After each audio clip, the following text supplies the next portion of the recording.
Okay, so we're coming up on the end of chapter 5, so we'll finish this up on Monday. We'll start talking about capacitance today and finish up capacitance on Monday by figuring out how to actually calculate capacitance, for a given structure, be it two separated disks or two separated cylinders, using our equations we've got from this chapter for calculating voltage.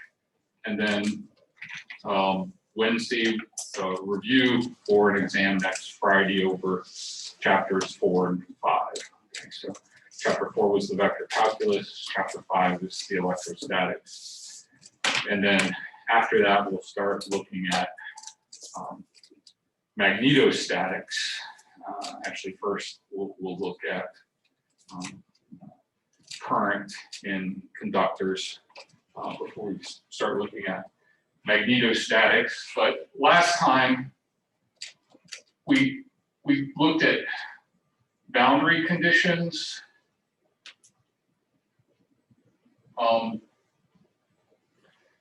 Between two media, and then in a special case where one of the media is a perfect electrical conductor. Made some assumptions there that I actually want to put down the equations for today.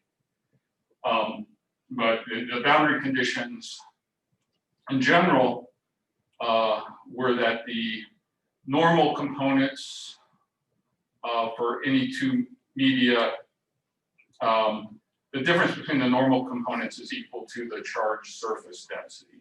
And then the tangential components of the difference in the D field, the normal component of the D field is equal to the charge surface density. And then the tangential components of the E field are equal to one another. That's the simplest way to state the boundary conditions. So for a perfect electrical conductor, so think of this as a copper plate or aluminum plate, which I know is not perfect, but it's as close as we can get. We're going to allow surface charge here.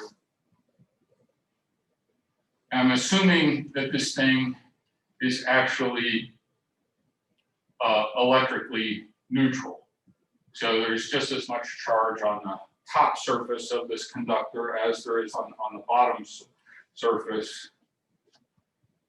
So the normals here would be in this direction, the normal to the top surface.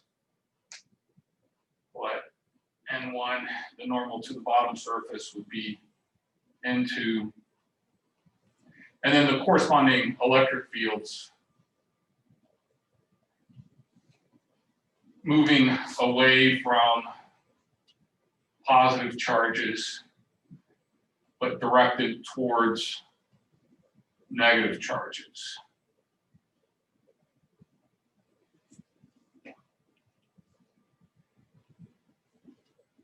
Now, in a perfect electrical conductor,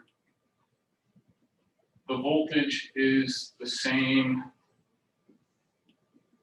throughout the conductor, throughout a perfect electrical conductor, or what he calls in the textbook a PEC or PEC. So now that implies not B is equal to 0, but the voltage is constant everywhere.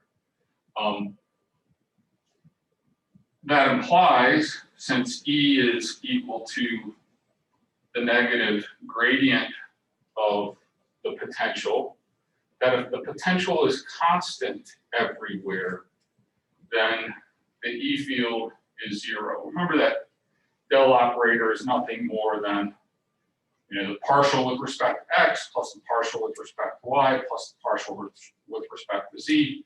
But if V is constant, all those partial derivatives are going to be 0. So the E field is 0 inside, and since D is epsilon E, that's also 0 inside. And furthermore, the volume charge density, which is the divergence of the E field, is 0 inside. Now that doesn't mean that there is no charge. I mean, if you look at the individual atoms, they have electrons,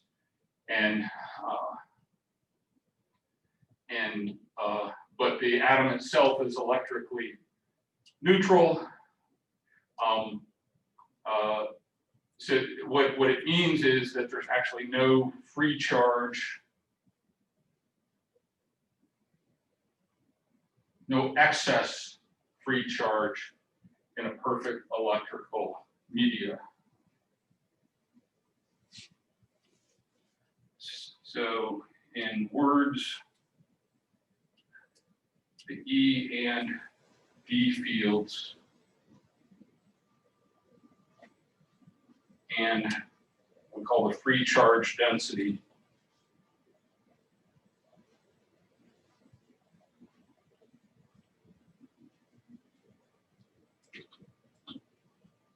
rho V must be 0.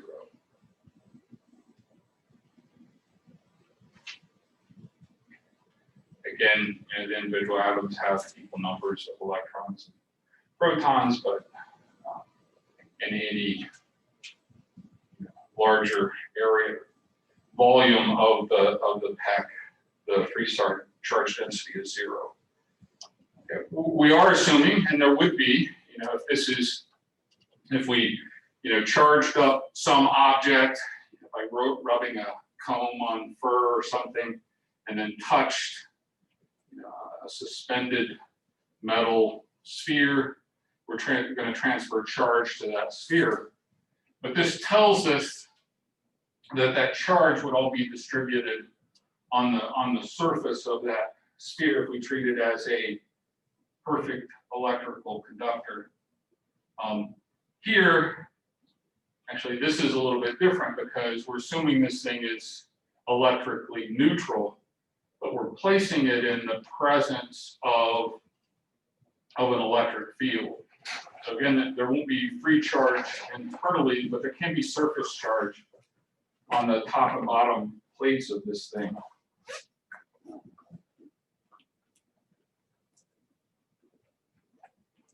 Charge present.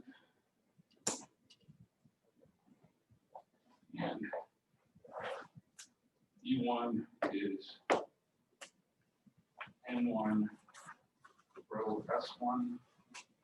So we're on this rho S1 and this rho S2, the surface charge densities on the top and bottom. And D2 is into rho S2. Now again, rho S1 will be positive, so D1 will be directed in the N1 direction. But rho S2 here is negative, so it will be in the opposite to N2 as I've drawn it here. And that the E fields then are E1 over epsilon 1, and then E2 is D2 over epsilon 2. So what these equations are essentially saying, with a perfect electrical conductor, there is no tangential component to the E field inside a perfect electrical conductor. Last time we saw that the tangential components at the boundary had to be equal. So now for a perfect electrical conductor, we're saying there can't be a tangential component inside, so there can't be a tangential component outside. What that says is that on an interface to a perfect electrical conductor, the E field and D field have to be normal or perpendicular to the surface. Okay, there's only a normal component. And that the magnitude of that normal component is equal to the surface charge density. So this is a picture from the textbook. It's by far better than anything I could draw. But it shows three perfect electrical conductors that are neutral, no excess free charge, that are brought into the presence of a point charge. Okay, if the point charge were by itself, then all the electric field lines would be radiating outward from the point charge, with perfect symmetry. But now when we start bringing in these perfect electrical conductors, and these field lines change. They change so that the electric field lines, enter the perfect electrical conductor at right angles. So that's how the field is distorted. There is no field inside the electrical conductor, but because of the presence of the field, a surface charge is created in this case by the electric field. And so any electrons would be attracted toward the bottom plate, closer toward the positive charge we've got at the center. And then then the corresponding positive charge or lack of electrons would be at the top plate. And then the field would continue out from the opposite edge, again at a 90-degree angle. And that happens in each of these cases. Now, we can actually calculate these field lines typically by applying Poisson's equation. Del squared V is equal to 0 in this free space region, and then applying the appropriate boundary conditions at each of these perfect electrical conductors. You wouldn't want to do this numerically or analytically, but numerically on a computer, you can use a computer to actually solve for these field lines. And there is electrical analysis software that will do that for you. We're not going to look at the use of any of that software in this class, but in an advanced class on electromagnetics, you might learn how to use that software that would allow you to bring in different shapes, and then you could plot the electric field. It would be used where you'd run into that is in a course on antenna design.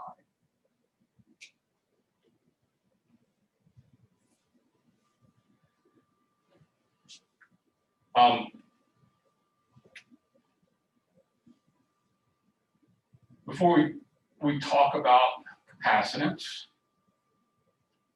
let's briefly review dielectrics. I think we ran into these first mentioned dielectrics and dielectric material back in chapter 1. It may have mentioned chapter 2. But what's it meant when you refer to a dielectric? Dielectrics are good insulators, or poor conductors. Perfect dielectric would be just the opposite of a perfect conductor. And they're used in capacitors, as the material that separates the plates and a capacitance. Good dielectric will actually increase the capacitance beyond that which you would get with no dielectric material. Coaxial cable, so it's used to separate the center and outer conductors in coax. and then also in the material that makes up printed circuit boards. So typically,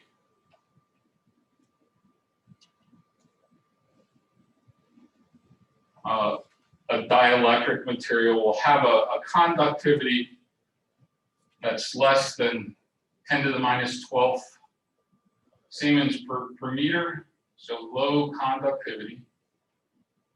That's one of the material properties of a dielectric. It has a permeability approximately equal to that of free space, or saying that another way, we could say the relative permeability is approximately 1. So that's also called non-magnetic material. And then it does have permeability, and the permeability can be anywhere between 1 and 50 typically. But for most dielectrics that we use in electronics applications like capacitors, coax, circuit boards, the permittivity, the relative permittivity is somewhere between 1 and 6.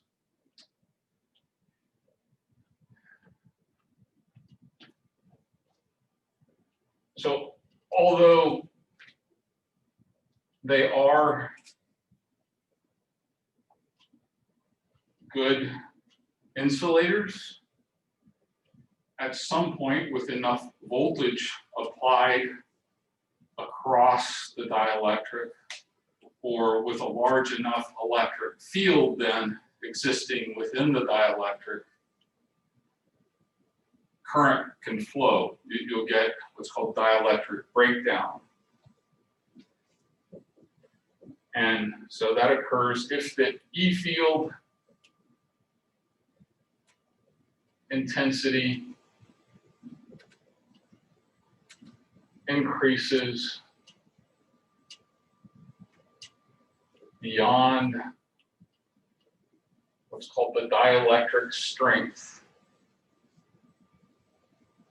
So this is, the dielectric strength is really a threshold, and it's in volts per meter like the E field.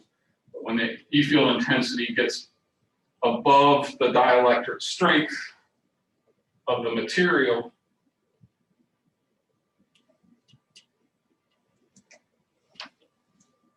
dielectric breakdown occurs.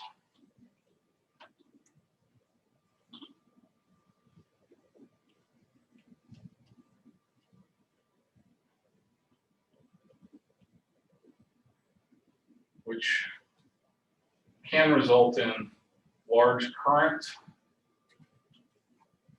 usually exhibited by arcing or sparking. And then furthermore, usually resulting in material damage.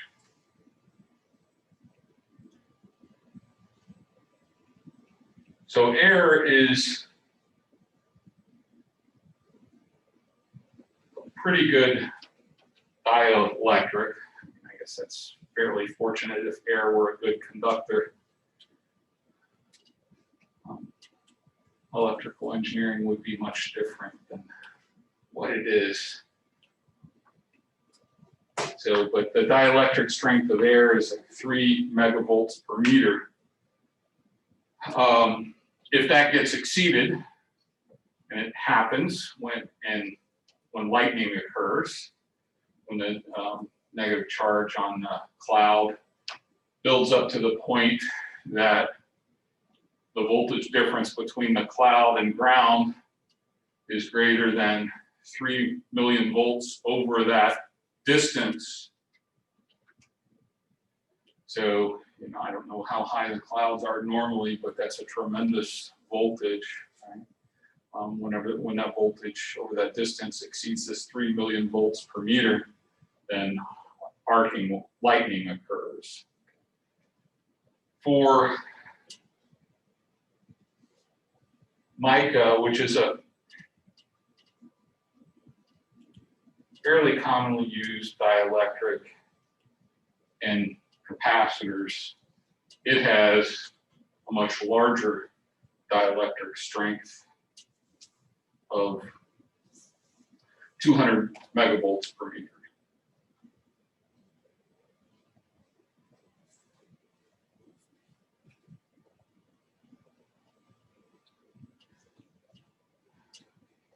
And there's one more topic that we'll look at in this chapter after capacitance. We'll continue a discussion of capacitance on Monday, and I'll show you how to calculate capacitance for some common geometries.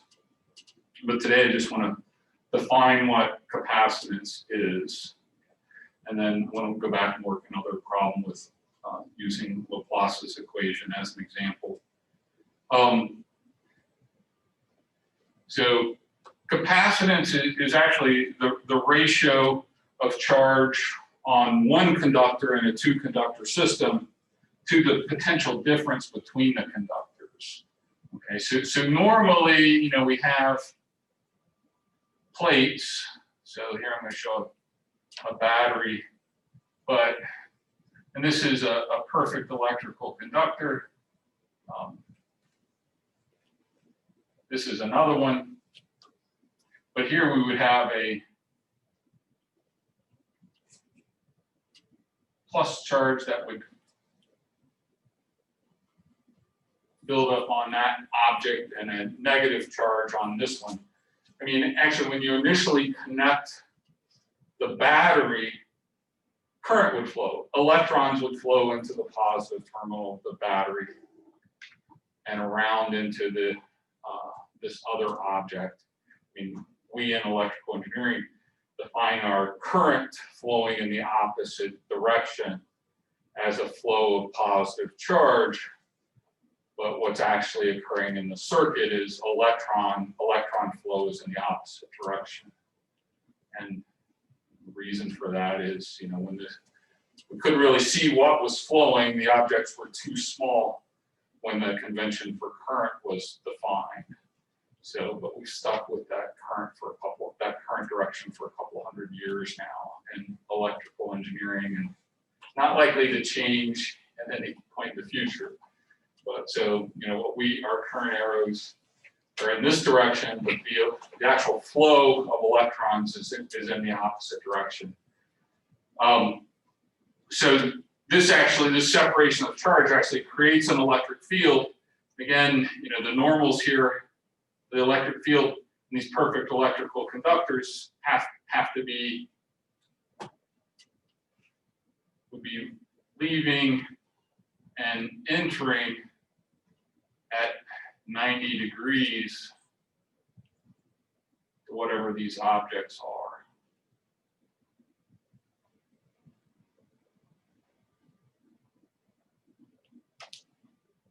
So there's an E field created between these two conductors, and we'll have a total charge Q plus on one object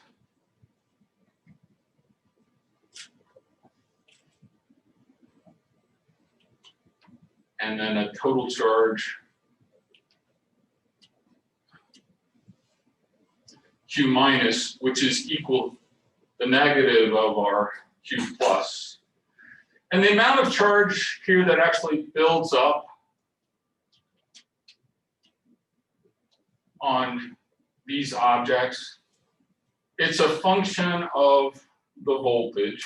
The higher the voltage, it's also a function of what we call the capacitance, which is really more a function of the geometry, you know, what the objects are, what the physical size of the objects, of these objects is, the distance apart they are, the geometry.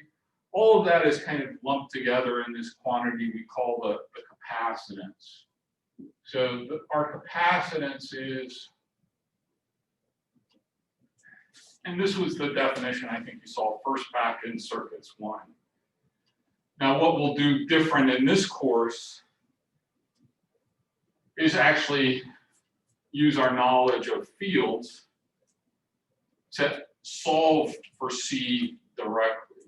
Given the geometry of the two objects and our the applied voltage, we'll be able to solve for the capacitance. And we'll solve from that relationship. Okay. Now, a more fundamental relationship is between the voltage and current. Again, we're working in this chapter with the electrostatic case. So the assumption here, we haven't looked at the case where we first hook our capacitor up to the battery and current is flowing, okay, and the voltage is changing. And that's what you work with in certainly your AC circuits courses, and you look at that in DC circuits when you're opening and closing a switch. We've been thinking about only the problem where our capacitor's been hooked up to our voltage for a long time. The voltage is constant. The charge then is constant. But the relationship you work with in circuits is between the current and voltage, and that follows pretty simply from this defining relationship between charge and voltage. So here I've got a voltage applied. I've got a terminal voltage across my capacitor that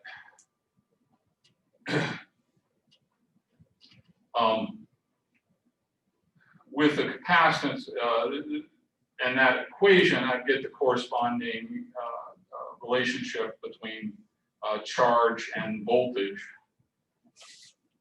And here would be our current direction. So I want to just step back and talk about this process now of where VT is changing with time. When we first hook this thing up, okay, we can assume it's starting at 0. But now when we hook up our battery, current will start to flow until the voltage across the capacitor actually equals the battery voltage. Then current will stop and we'll be in the electrostatic.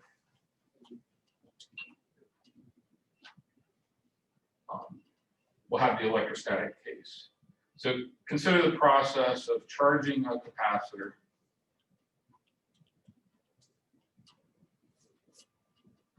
Now this is our more fundamental relationship. But now we'll take the case where I solve for the charge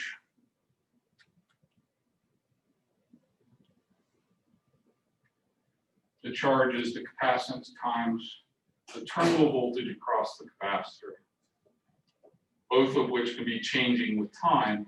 But I'm assuming the capacitance is not changing. We'll see the capacitance is related to the size of the conductors as well as the geometry. So as long as those aren't changing, our capacitance will be fixed. If I take the derivative of both sides,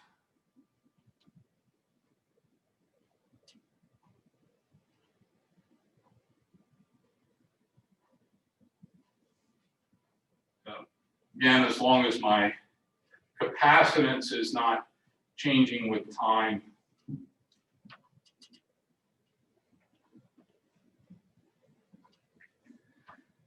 but the thing on the left, the time rate of change of charge here, is what we call current.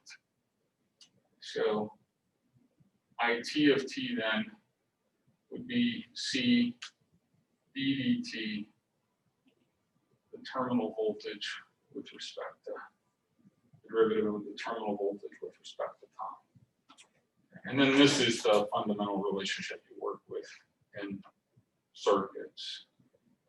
Now, it's important, I guess, to note here, maybe I haven't really thought about this, that there's not actually charge flowing across between the plates of my capacitor. We actually have, charge leaving the positive plate, and then that same amount of charge entering the negative plate. So it looks like current is flowing through the capacitor, but that's not actually what's happening. We've got charge buildup on each plate, and as we change the voltage, the charge changes. So it looks like we have, we really have equal and opposite currents flowing into both components of the capacitor, but there is no actual charge flowing through the dielectric material that makes up the capacitor. But we write these equations, and the equations are correct, but it kind of looks like, a time rate of change of voltage across the capacitor. We get a corresponding flow of current through the capacitor. That's not really what's happening. Like with resistors and inductors, where we actually have electrons flowing through the material. It appears that way. The equations are correct, but the equations just model charge buildup on the respective plates.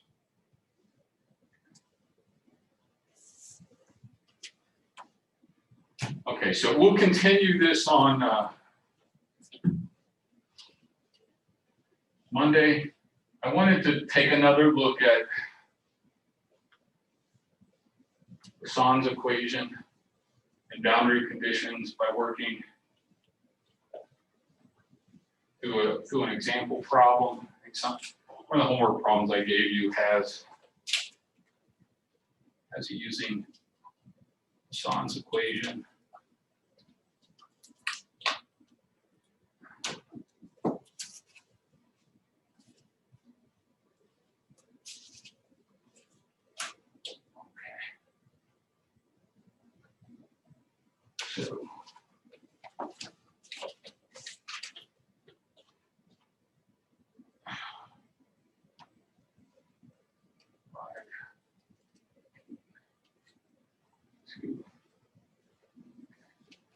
So it's a sphere of radius 2 centered at the origin.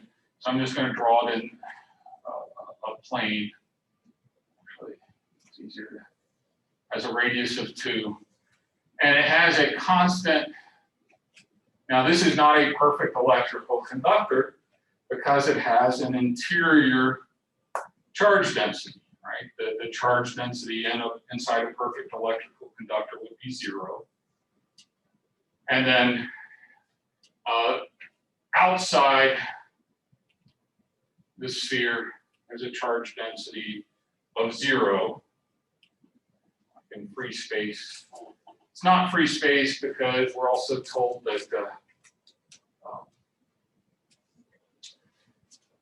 I write down rho v is 3 picocoulombs per meter cubed.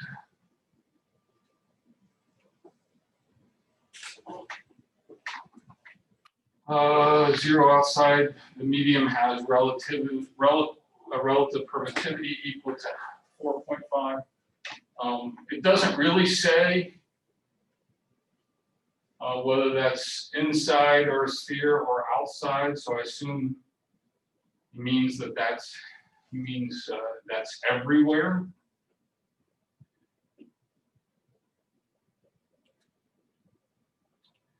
Now, we could actually solve this problem using Gauss's law because of the symmetry involved.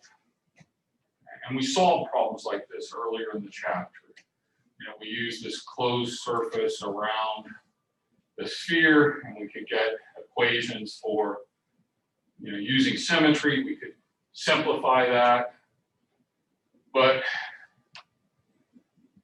we're asked to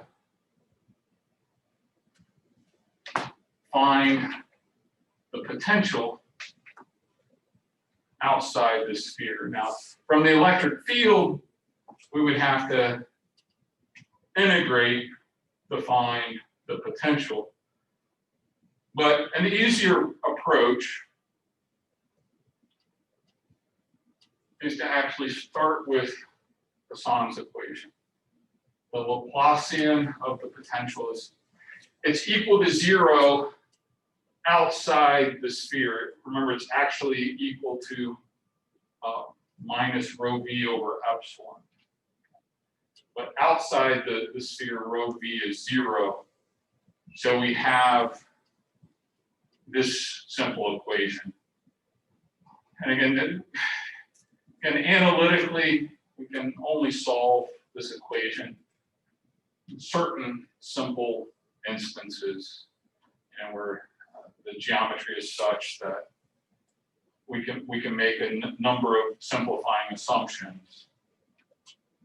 But here, the first question is, what coordinate system do we want to then express this Laplacian in? And based on the geometry here, spherical is the choice because it is a sphere of charge. We expect the voltage to be only a function of distance. Again, if you position yourself out in outer space looking toward a sphere of charge, where you are in relative to the phi angle around that, you're going to see the same picture. Also, as you rotate above and below it, the only thing that changes is when you move farther away from it, the sphere of charge would get smaller. So we would expect, based on the symmetry here, V only to have a dependence on R. Now that would be different if rho V had some dependence on theta, okay, or phi. Then then our field could have that dependence. So here for the Laplacian and spherical coordinates, I'm going to simplify it right away to we'll only have the dependence on R, so this partial differential equation becomes an ordinary differential equation. dV/dr, and that's equal to 0. So on the sheet, the full Laplacian has another term that's a partial derivative with respect to theta, and another term that's a partial derivative with respect to phi. But those, based on symmetry, I can argue that those are 0. Now, I can actually, if I multiply both sides by r squared, I can get rid of the r squared. Again, if this were a constant, like inside the sphere, if we wanted to solve for the voltage inside the sphere, we could do that as well. But then on the right-hand side, I'd have minus rho v over epsilon. So this leads to ddr of r squared dv dr is equal to 0. And then so the derivative of what is equal to 0. That's the derivative of a constant. So take the derivative with respect to r on both sides here. It's only the derivative of a constant that is equal to 0. So now I'm trying to get to v here. dv dr is a over r squared. And then, so integrating that, I get v as a function only of the radial distance here. That's minus a over r. And then I pick up an integration constant here. So the integral of a over r squared is minus a over r. Now, how do I find a and b? Those are the constants of integration. And by applying boundary conditions here, I kind of have a choice for b. That our voltages are always, we never know a voltage, voltage is always a voltage difference or a potential difference. So, here I have freedom in my reference point. Often the reference point might be the origin, or more commonly in these problems, it's at infinity. And so I'm just going to let my reference point be infinity, define that to be ground. I could define it to be 20 volts, if that's what it is relative to some other reference. But I'm going to choose this at infinity to be 0, which means B is equal to 0.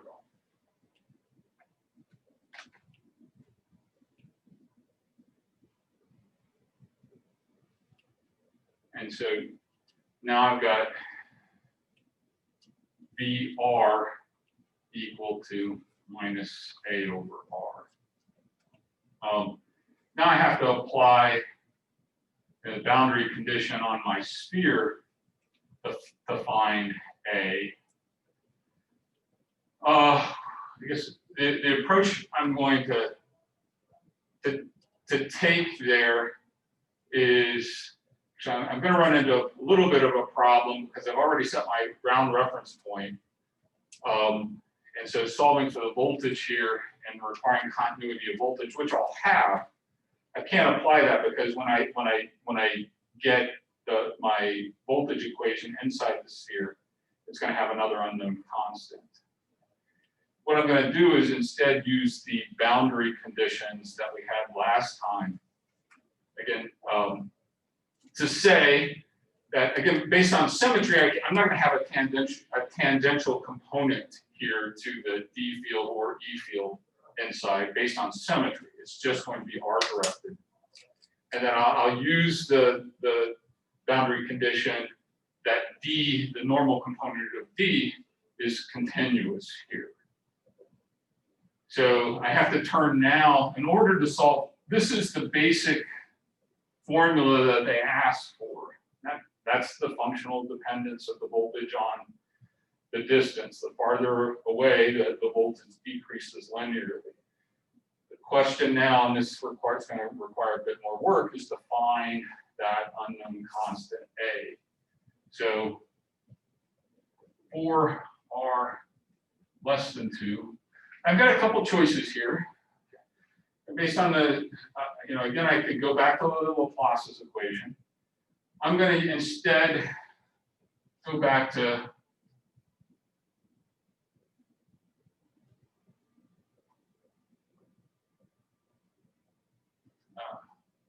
Gauss's equation in integral form.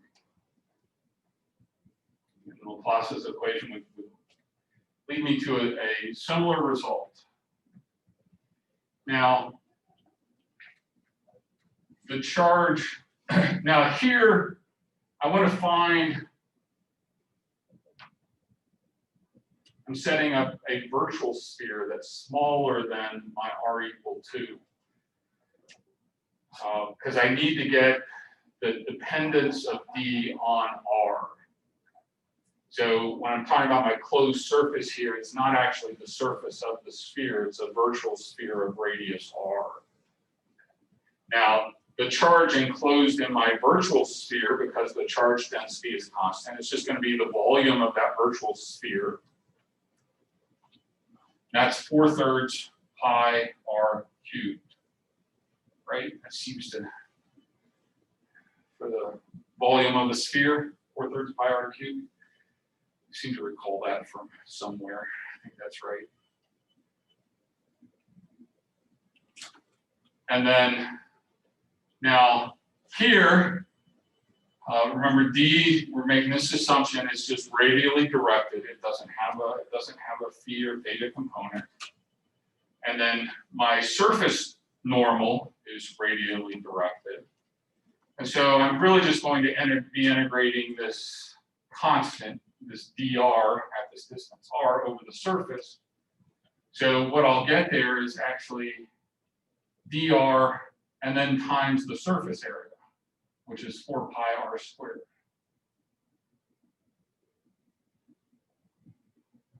So I can solve for dr 4, and my pi will go away, and I'll get R rho v over 3.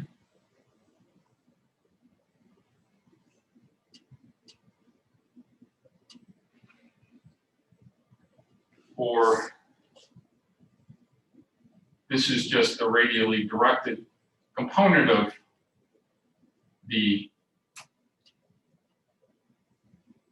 Now this applies inside the sphere.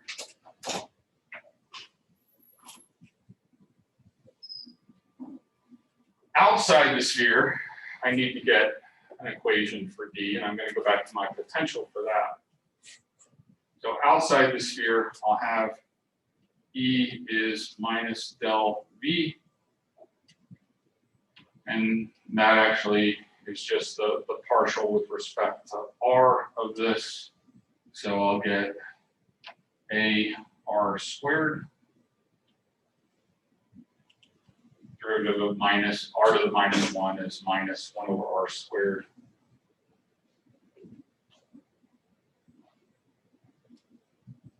My D field is epsilon E, so I have A epsilon over R squared. I'm sorry, I forgot my vector here. When I take that gradient, I'll get a little R hat there. So I'll get this R hat here.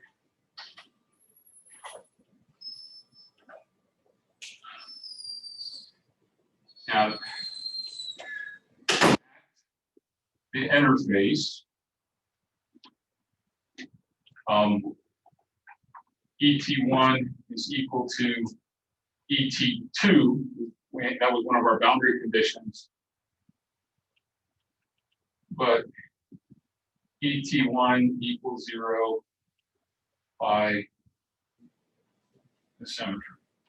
We made this argument that there won't be a tangential component of any of the fields here. So ET2 is 0. The other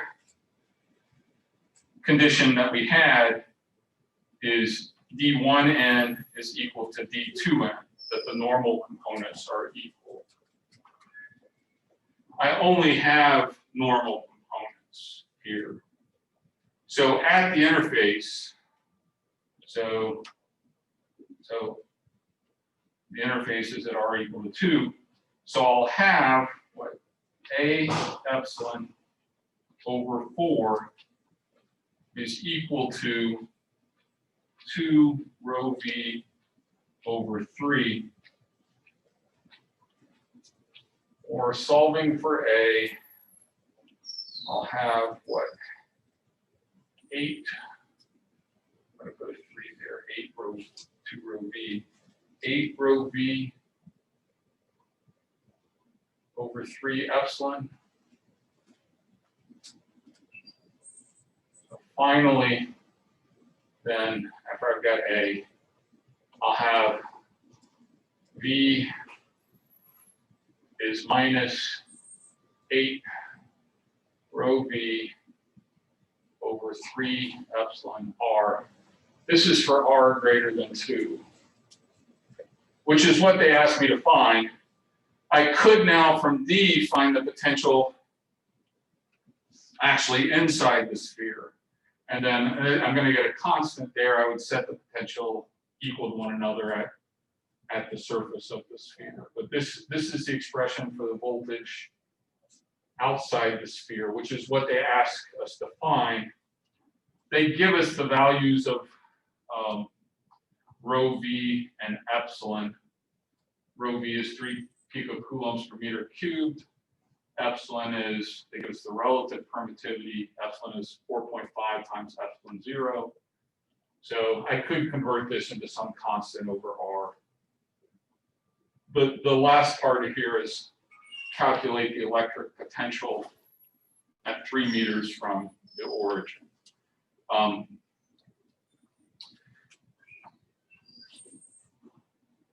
going to assign this as homework. I'm going to supplement it a little bit. We have to do B.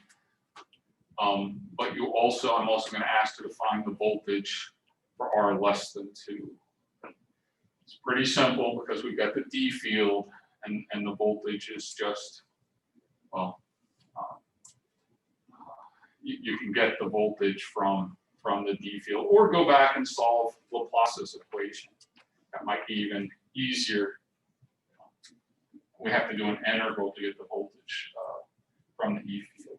But that is all for today.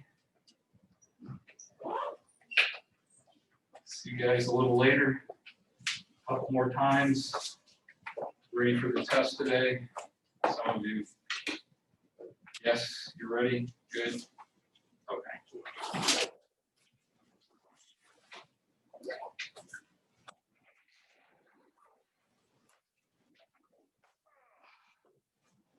Stop.